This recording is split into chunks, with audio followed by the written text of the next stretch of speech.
still have the receipts.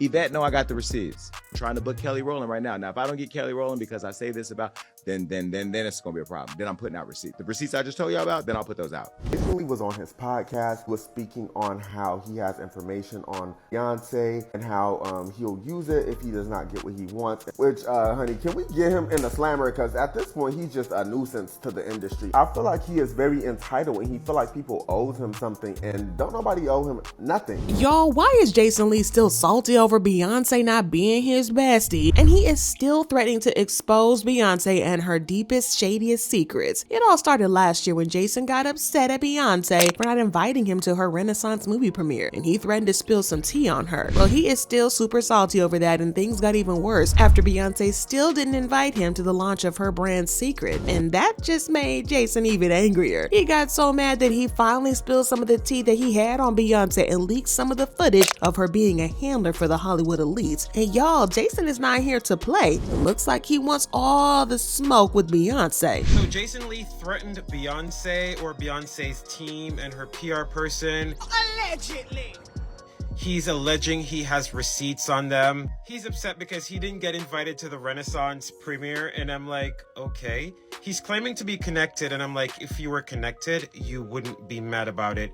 And you wouldn't try to blackmail Beyonce, now would you? Y'all, I swear Jason Lee is having trouble finding friends because he is standing strong and keeping his foot on Beyonce's neck after she didn't invite him to the launch of her Beyonce hair care line, Cecred. And he is now threatening to leak the footage that he claimed to have on Beyonce last year. At this point, it's starting to get clearer and clearer that Jason somehow thinks that he and Beyonce are supposed to be besties or something like that. It's giving obsession, because why on earth does this grown man keep getting salty and acting out just because Beyonce didn't invite him to her events? Then he goes on and on talking about how he and Beyonce have always been cool. Newsflash, Jason, you don't blackmail your friends. Well, Jason had people talking on social media last year when he unleashed a barrage of harsh comments aimed at Beyonce. It was like he had a personal vendetta against her, as if she had deliberately plotted to ruin his life or career. The trigger for Jason's outburst wasn't some grand betrayal either. It was simply because Beyonce hadn't invited him to the premiere of her Renaissance movie, but he felt snubbed and couldn't contain his bitterness, insisting that he was more deserving of an invite than anybody else. According to Jason, he and Beyonce were close for years. Now, frankly, I find that very hard to believe. Beyonce's inner circle is tighter than a drum, and Jason's notorious for spilling secrets faster than a leaky tap, so he's not exactly Beyonce friend material. His argument for deserving an invite is centered on the fact that he splurged over $40,000 on Renaissance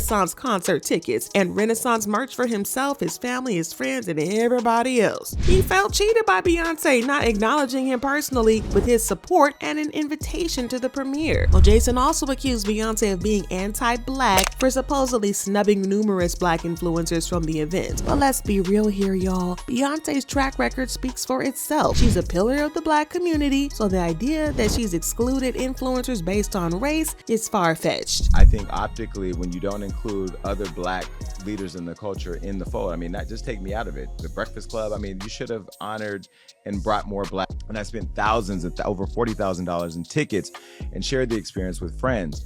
And I've done a lot, and I'm not even gonna say it here because if I did, this internet, Beyonce's good internet, would go crazy. I'm gonna tell them. It's his full grown man entitlement for me. Talking about he spent $40,000 like he gave the money to her for free. He willingly chose to spend that much money on his shows. And let's be clear, Beyonce killed it. So I don't understand why he thinks he feels he earned him a spot at the premiere. Like, listen, if you don't sit your tail down somewhere. Well, he then claimed that he had some spicy tea on Beyonce, and to prove that, he covered up his mouth and spilled the tea to two other people in the room with him, but he bleeped it out so he wouldn't hear. I'm gonna tell them while Johnny puts a beep over this part of the show, so you'll never know what it is, but I want you to see their reactions, and I'm going to do it right now.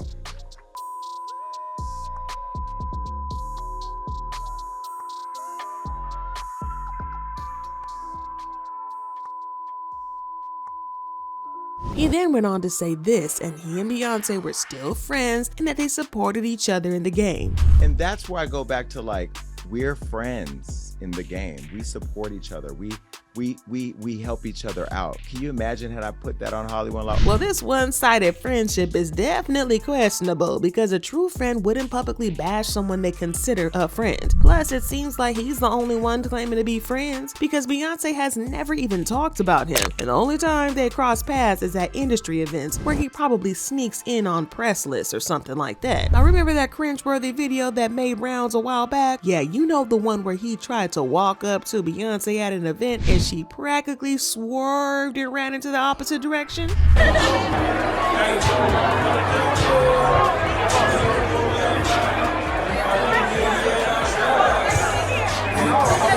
Yeah, Jason, that didn't scream BFFs to me either. But wait, it gets even more ludicrous. He had the audacity to claim that he had receipts to back up his wild accusations and threatened to spill the tea unless Beyonce convinced Kelly Rowland to grace his show for an interview. Y'all, it's the audacity for me. I got the receipts. I still have the receipts. Yvette, no, I got the receipts. I got them. She needs to know. And I think people like her publicist, who I love, and I'm just being critical. That's just what I do. You know that, Yvette. We're trying to book Kelly Rowland right now. Now, if I don't get Kelly Rowland because I say this about, then it's gonna be a problem. Then I'm putting out receipts. The receipts I just told you about, then I'll put those out. The fires that will come of that. I ain't worried. I ain't going nowhere. I'm telling you right now, I'm not playing this industry game. Even though friends hated how he was trying to blackmail Beyonce in broad daylight, we were still wondering what tea he had on Beyonce. Cause listen, we're very nosy and we wants to know, why are you denying the tea? Now, at first, people kind of assumed that it had something to do with the allegations about Beyonce allegedly being hooked on the drugs. Last year, Beyonce's former bodyguard Ron came out to claim that Jay-Z was allegedly keeping her drugged up so that she could remain under his control. Hardly nobody knows, but I'll say it, man. Yeah, Beyonce's on drugs. She been on them for a long time, and you keep her that way.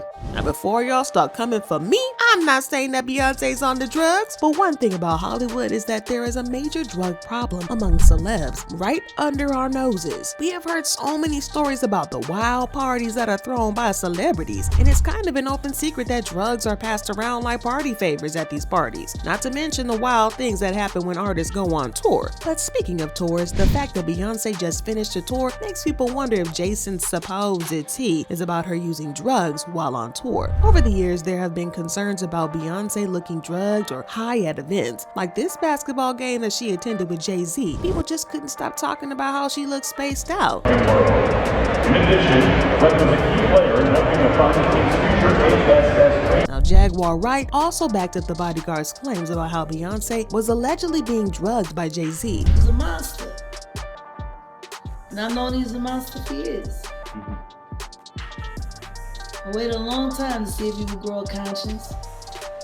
And the more drugs he pumps down his wife's throat to keep her in a character. No, girl. She then compared Beyonce's situation to that of Britney Spears, asking fans to start a Free Beyonce campaign because she feels she's a prisoner in her marriage and she's trapped. Just right now, y'all talking about Free Britney. Y'all need to be doing a campaign that say Free Beyonce. Beyonce is free. She is a prisoner in a gilded cage. Oh no. If Beyonce is in prison, she's in one of the most expensive prisons ever. Yes, she is. And she's watched 24 hours a day. She's not allowed to make a choice for herself, not at all, not in any way. People think she has an amazing life. She is told what to say, she is told what to eat, she is told what to drink, she is told what to wear. By whom? She is not her husband's wife, she is his employee. It's a business arrangement. She was a dowry. Well, fans also noticed something weird at the Grammys last year when Jay-Z offered her a drink. She refused to take it, and Jay-Z looked offended. Welcome back to the Grammys, everybody. You know, when you equal a record, there's no way you don't get to hold your Grammy in your hand and celebrate that. So at the time, we all kind of assumed that Jason's tea had to do with Beyonce allegedly being hooked on drugs. But with what we know now, Child. Let's just say that the drug issue was not all that Jason allegedly had on Beyonce. See, a couple of days ago, Jason got all upset all over again when Beyonce had the launch party for her new hair care line, Cecred. And once again, Jason didn't get an invitation. Surprise, surprise. That made it more than clear that Beyonce did not consider him a friend. And clearly his blackmail attempts were very pointless. Well, this was when Jason decided to spill that tea that he had on Beyonce. Well, at least some of it according to him. Apart from the whole drugs thing, he is now claiming that Beyonce has allegedly been working behind the scenes to blackball the careers of women she believes to be having an affair with her husband Jay-Z. For example, y'all remember Tierra Marie and how she was signed to Rockefeller Records under Jay-Z, right? Miss Princess of the Rock. Well, she was suddenly dropped from the label with no warning. And while Jay-Z claimed that her album didn't perform up to par, the streets had been saying something else about that, claiming that Jay-Z had allegedly been having an affair with Tierra. And Beyonce found out about it, forced Jay-Z to fire Tierra, and then blackballed her. And he signed her to a deal. By the time all of the ink was dry, she was just shy of being legal. But that didn't stop the mogul. He liked to sample the new talent. He was sampling her on a fairly regular basis, but he was also involved with the current A-plus list singer who was in his face every day. And this could allegedly be Beyonce. The thing is, though, that corn star in charge of her career was feuding with the mogul and told the mogul he would not be allowed to hook up with the singer again. I assume he thought the mogul would think she was something special. Apparently not as special as the current A-plus lister, because the new signee was dropped and the word was put out on the street. No record deals for her from any label. When someone ignored the edict, they were paid a visit. If the visits were ignored, then other steps were taken. This was a total lockdown of a career that lasted almost a decade. But y'all, that wasn't the only time, because she allegedly did the same thing to singer Maya. After rumors went around about Maya having an affair with Jay-Z, well, Jason claims to have some actual evidence of Beyonce blackballing careers, and he's going to spill the tea unless Beyonce starts showing him some respect. However, fans think Jason is bluffing, and they're not here for him trying to speak on Beyonce. They've been leaving comments saying whether he knows something or not, he's delusional as F. Beyonce is not his friend, and she does not need him for anything. He really believes that he is way more important than he is. And Jason Lee believes that friends should be purchasable, that image is everything, and that money is influence and power. He is confused, hurt, bitter, entitled, envious individual with abandonment issues. I quit him and anything solely or directly for or by of him nearly a decade ago. The thirst for relevancy and fame is dangerous. Y'all, this situation is a hot mess, and I feel like Jason is playing in everybody's faces. But what do y'all think? Do you think he really got some dirt on Beyonce, or do you think that he's just bluffing and hurt? Let me know what you think in the comments, and then check out this next video.